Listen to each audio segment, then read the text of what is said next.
CAA এর কোপে বাংলার শ্রমিকরা ভিন রাজ্যে কাজ করতে গিয়ে সমস্যায় পড়েছেন, এই অভিযোগ উঠছে। পরিচয়পত্র দেখতে চাইছে ওড়িশায় বিজেপি নেতারা।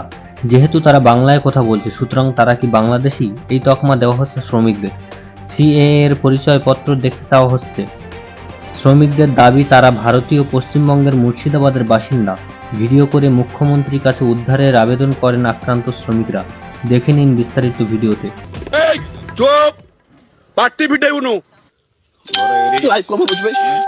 আমরা এখানে প্রায় 20 বছর ধরে প্রায় ফেরি করি। এখানকার কিছু আরএসএসের লোক আমাদেরকে মিথ্যা অভিযোগ দিয়ে এই মারধর করছে, এমনকি মেরে ফেলার হুমকিও দিচ্ছে। ইয়ে হচ্ছে আরম্ভ। ইয়ে সিএ লাগু হয়েছি, এমান ব্যান্ড কেমতি বাজিব, এমান সব রোহিঙ্গিয়া অনুপ্রবেশকারী মুসলমান বাংলাদেশ আসছেন, এটি ব্যাপার করছেন। দেখুন আপনারা কিভাবে এই যে দেখুন আপনারা এই যে মারধর করেছে, এই যে আমাদের সব ডকুমেন্টসগুলো আছে। পশ্চিমবাংলার মুখ্যমন্ত্রীর কাছে আবেদন যে আমরা এই যে বিপদের হাত থেকে যাতে রক্ষা করুন। আমাদের যে পশ্চিমবাংলার চেয়ারম্যান সেই সামিরুল ইসলাম পরিযায়ী শ্রমিক সেই স্যারের কাছে আকুল আবেদন, যাতে আমাদের এই বিপদ থেকে আমাদের মুক্ত। মুর্শিদাবাদ থেকে গিয়েছিলেন তারা। প্রণব প্রতিনিধি আমার সঙ্গে মুর্শিদাবাদ থেকে রয়েছেন। প্রণব, যারা গিয়েছিলেন তাদের তো ফিরিয়ে আনা সম্ভব হয়েছে, তারা কারা, তারা কতদিন ধরে সেখানে যাচ্ছেন এবং কি ভয়ঙ্কর অভিজ্ঞতা তাদের সেখানে কাজ করতে গিয়ে, কি বলছেন তারা? দেখো, শামশেরগঞ্জের বিভিন্ন এলাকা থেকে প্রায় 20 জন পরিযায়ী শ্রমিক, তারা উড়িষ্যার ভদ্রকে প্রায় গত 20 বছর ধরে ফেরিওয়ালার কাজ করে। বিভিন্ন জিনিস তারা গ্রামে গ্রামে সাইকেল নিয়ে ঘুরে ঘুরে ফেরি করেন এবং তারা কিন্তু এই এলাকার মধ্যেই ঘর ভাড়া নিয়ে থাকেন। এবং তাদের অভিজ্ঞতা যে সিএ চালু হওয়ার পরের দিনই তারপরে কয়েকজন যুবক আসে, স্থানীয় যুবক, তারা এসে তাদের ওপর অত্যাচার শুরু করে এবং তারা যেহেতু বাংলায় কথা বলেন, তারা দাবি করতে থাকেন তারা তো বাংলাদেশি। যদিও এই সমস্ত পরিযায়ী শ্রমিকদের কাছে তোমার আধার কার্ড, ব্যাংকের কার্ড এবং তোমার ব্যাংকের পাসবুক থেকে আরম্ভ করে ভোটার কার্ড এবং প্যান কার্ড সবই কিছু ছিল এবং তারা কিন্তু সেগুলো দেখায়, তারা কিন্তু সেটা মানতে রাজি নয়। তারা বলে সবগুলি ফেক এবং তারা তাদেরকে ওপর অকথ্য অত্যাচার করে বলে অভিযোগ।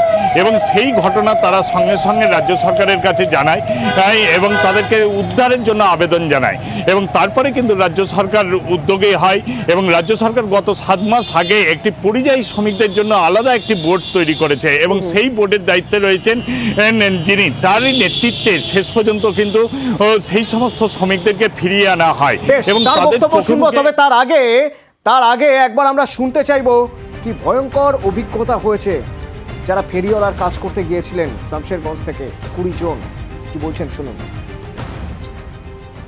হঠাৎ করে এসে মারতে শুরু করলো, বাংলাদেশি বলছে।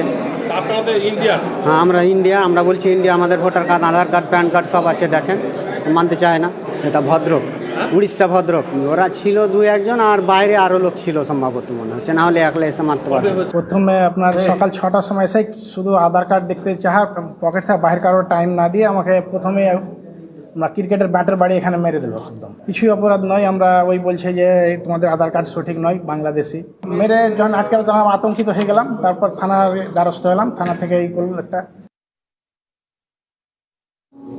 ওনাদের যখন সিএটা যখন লাগু হয়, তারপরে উড়িষ্যা বিজেপি সমর্থিত মানুষ তেনারা ওনাদের উপরে বলে যে তোমরা সিএ লাগু হয়েছে, আপনারা ভিডিও দেখেছেন, ভিডিওটা আমার কাছে আছে, চাইলে আমি দিয়ে দেব। সেখানে একদম বেঁধে পিটাচ্ছিল যে তোমরা বাংলাদেশে, তোমরা পিটিয়ে দেবো, আদ দেবো, মেরে দেবো, এরকম টাইপের। এবং ওনাদের মধ্যে কিছুজন আত্মনাতে আমাদেরকে একটা ভিডিও বার্তা দেয় এবং মাননীয় মুখ্যমন্ত্রী মমতা বন্দ্যোপাধ্যায়ের কাছে অনুরোধ করে যেন তাড়াতাড়ি ওনাদেরকে ছাড়ানো হয়। ওই ভিডিওটা আমার কাছে আসেন, তারপর দিদিকে পাঠানো হয়, তারপরে মাননীয় মুখ্যমন্ত্রী ইমিডিয়েটলি অ্যাকশন নেন। এই ঘটনার কথা চিঠি লিখে আগেই জানিয়েছিলেন ডেরেক ওব্রায়েন। আপনাদের দেখাবো সেই ছবি। ডেরেক ওব্রায়েন আগেই জানিয়েছিলেন ওড়িশার মুখ্যমন্ত্রীকে যে এইরকম ঘটনা ঘটছে, মুর্শিদাবাদ থেকে যারা গিয়েছেন ওড়িশার ভদ্রকে, তাদের সঙ্গে কি ঘটনা ঘটছে। আর আজকের এই ঘটনার কথা যখন জানা গেল, যখন এই ভিডিও এবং তাদের যখন নিয়ে আসা হলো, আমরা বিজেপির প্রতিক্রিয়া জানতে চেয়েছিলাম। রাজ্য বিজেপির সভাপতি সুকান্ত মজুমদার, তিনি আবার এক অদ্ভুত তত্ত্ব দিচ্ছেন, শুনুন। সিএর সাথে বাংলাদেশের কোনো সম্পর্ক নেই। আপনাকে প্রশ্নটা করা উচিত যে পশ্চিমবঙ্গের অধিবাসী উড়িষ্যাতে যাবে কেন কাজ করতে, কেন যাচ্ছে? তার মানে রাজ্য সরকার অপদার্থ, তাই কাজ দিতে পারে না। তাই উড়িষ্যা থেকে তো লোক এখানে কাজ করতে আসছে না। উড়িষ্যা তো কালাহান্ডির মতো ঘটনা ঘটতো এক সময়, কালাহান্ডির মতো জায়গা ছিল, দুর্ভিক্ষের জায়গা বলা হতো। সবার আগে তো বেসিক প্রবলেমটা বুঝুন, কোনটা প্রবলেম। আপনার পেট খারাপ, আপনি হজমের ওষুধ খাচ্ছেন, তো হজমের ওষুধ না খেয়ে আগে লিভারটাকে ঠিক করুন, কাজে দেবে, তাহলে পেটটা পার্মানেন্টলি ঠিক হয়ে যাবে। আগে লিভারের প্রবলেমটাকে দূর করতে হবে। এই ঘটনা ঘটেছে বা ঘটেনি, এই ঘটনা প্রসঙ্গে না গিয়ে প্রথম কথা, একমাত্র কথা, এই রাজ্যের মানুষ ওড়িশায় কেন কাজ করতে যাচ্ছেন প্রশ্ন তুলছেন সুকান্ত মজুমদার। কই ওড়িশা থেকে তো কেউ এই রাজ্যে আসছেন না, কালাহান্ডির মতো জায়গা ছিল ওড়িশার, সেই ভয়ানক ঘটনা, তারপরে ওড়িশা থেকে তো এই রাজ্যে কেউ আসছেন না। আমরা যখন এই বক্তব্যের প্রতিক্রিয়া জানতে চাইলাম তৃণমূল কি বলছেন, তৃণমূল পাল্টা বলছে জানা নেই সুকান্ত মজুমদারের ওড়িশা থেকে কত মানুষ আমাদের এখানে কাজ করে। শুনুন। তিনি বলছেন উড়িষ্যা থেকে নাকি কেউ বাংলায় কাজ করতে আসেন না। তার বোধহয় নলেজে নেই যে বাংলায় যত বড় বড় রেস্টুরেন্ট বা বড় বড় যেখানে খাবারের দোকান আছে, বড় বড় রাঁধুনি যারা কাজ করেন তারা সবাই উড়িষ্যা থেকে আসেন। শুধু কলকাতায় আমি যদি বলি, সেখানে আপনি উত্তরপ্রদেশ, মধ্যপ্রদেশ থেকে শুরু করে বিহার থেকে শুরু করে বাংলায় তাদের জীবন জীবিকা নির্বাহ করে এবং শান্তিপূর্ণভাবে থাকে।